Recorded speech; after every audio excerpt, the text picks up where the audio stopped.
Hey Beverly. All right, so let's just jump right in. I'm going to start with Snapseed. I told you that was my favorite photo editing app. And there happens to be a picture already in here. Perfect. So this was taken at the Eiffel Tower, obviously. So let's play around with this and I'll kind of walk you through everything. So I always like to turn the brightness up on my phone whenever I'm editing, just to make sure you're seeing things clearly and can see all the colors and see what you're changing and stuff. So you'll go to open pictures, it'll come right up, and then down here you'll see the little pen tool. So this is where you can find all of the different editing features within Snapseed. The number one thing you'll want to get used to or knowledgeable with is the tune image thing. So tune image is where you go to edit everything. So you then what you do is with your thumb you just scroll up and down and the options come up. So we've got brightness. You can obviously brighten it or darken it however you want. You've got contrast, which also adds like a little darkness, I feel like, to the picture. Saturation, I always like to add just a little bit to make colors pop. Ambience, I'm not really sure how to describe what this does, but just play around with it. I always like to use it because it kind of makes the sky and the clouds pop more and colors pop more, versus if you go all the way to the left, you'll see it kind of takes colors away. So I always like to add a little bit of that. Highlights, same thing, you'll see it can make the whites brighter, or it brings out more details if you go the other way. So I like to go the other way to bring out a little bit more details in the photo. Shadows, obviously self-explanatory. You can take shadows away or make it more shadowy depending on what you like. And warmth is the color filter of the photo. So depending on the photo, um, I'll like add a little bit or I'll take a little bit out. For my own Instagram, like I told you, I like to have blues and blue tints. So if this was going on my business Instagram and I needed it to kind of go with the feel, I would probably do something like that and just make it a little more blue. So this is why it's important to figure out what you want your Instagram aesthetic to be so that you can have a consistent look to all of your photos. Okay, so once you're done with that, if you go down here and you click the check button, it saves the edits that you made. So let's go back to the pencil. Details is structure and sharpening. So again, you can scroll up and down with your thumb, and then in order to increase or decrease, sorry, I forgot to add that, you just take your thumb and scroll right or left. So you can see if you add structure, it kind of brings out the very fine details of the picture. You can see the clouds change, whereas if you go opposite, it kind of softens everything.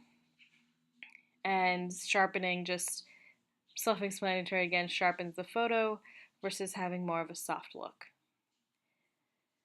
Crop, we've got rotate. With this rotate, you have the option to obviously rotate the picture, or if you go down here, you can actually flip it. So if you want to flip an image, you can flip an image also. And I think, yeah, there we go. If you put your thumb on the picture and you just move it up or down, you can change the orientation of the picture. So if something's like, let's say the picture started like this, you can always straighten a picture out and make it the way you want it to be. If you press the X, it gets rid of any edits that you might have made. Transform, I'm honestly not sure what this feature is. Oh, I guess it kind of just like gives it a different look or perspective, and it's cool because it fills in, you can see how it fills in the sides. Not really sure what the point of that is, honestly. I never use that tool. White balance, again, just a few different things you can play around with: the temperature of the picture, or the tint of the picture. So just more things. I wouldn't worry about that. Like I said, tune image is really the key in making the picture look however you want it to look to go with your aesthetic. Brush is cool because you can use these different brushes to play around with different aspects of the picture. So currently it's on the dodge and burn, and trying to figure out what these, like how to describe what they do or where. So you can see, like I'm just brushing over on the right hand side, and this kind of darkens the image. So let's compare that now to the left side. And then, it's, whoops, sorry. If you go up here to the right corner, if you hold that down, you can see what it looked like before. And so this is a cool tool because you can, let's do exposure. You can go around with almost like a paintbrush and edit however you want to edit. So exposure, obviously you can make some, something overexposed, or you can make it underexposed, like that. It really either you just got to play around with it. Same thing with temperature. I can take the temperature paintbrush and just go around here like that. And the cool thing is if you go back to eraser, so let's go back to exposure and then go to eraser, you can undo anything that you did. I like to also use this for whitening teeth or whitening, like let's go to the shirt. Like I think this is the setting for whitening the shirt. Yeah, you can see it just gets whiter. So you can use this when you want to make something whiter. I usually use it to whiten teeth. So just another thing to play around with. And let's see, where did I leave off? That was brush. Selective is the same thing, though honestly this tool I'm not sure either what what it does, because it's letting me select but not letting me do anything, so let's forget about that.